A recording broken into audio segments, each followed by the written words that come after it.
the conflict. Let me make this point. I think Israel should insist that we discriminate you, that we apply double standards.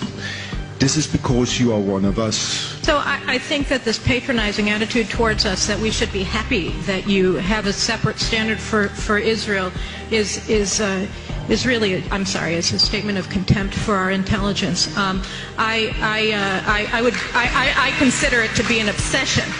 I consider Europe's keen interest in the Middle East, specifically Israel, to be an obsession, and it's an obsession that Jews have seen from Europeans from the time of Jesus, and we know what it is.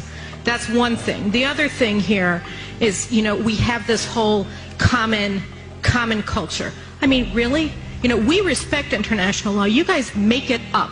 There is a binding UN Security Council resolution, Chapter 7 from 2001, 1373, that bars every single UN member nation from funding or otherwise supporting in any way terrorist organizations. And you guys are funneling billions of euros into rebuilding terrorist-controlled Gaza.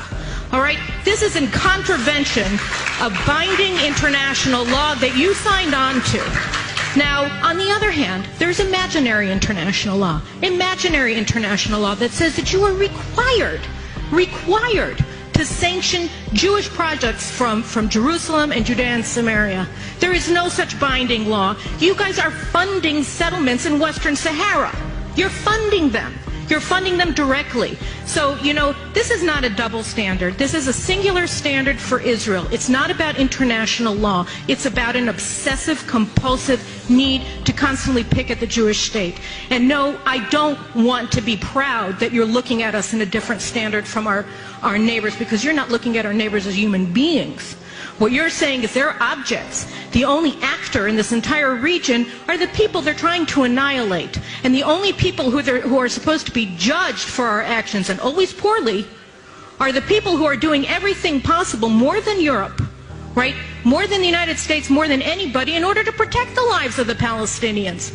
So with all due respect, and I would love it if I could have more respect for Europe, but your treatment of Israel, your singular standard, your obsessive, compulsive need to constantly pick at the Jewish state, right, makes it very, very difficult to worry if you made a helpful statement saying, oh, Gaza should be demilitarized. The only way, and you know this, the only way that Gaza will be demilitarized is if Israel reoccupies Gaza.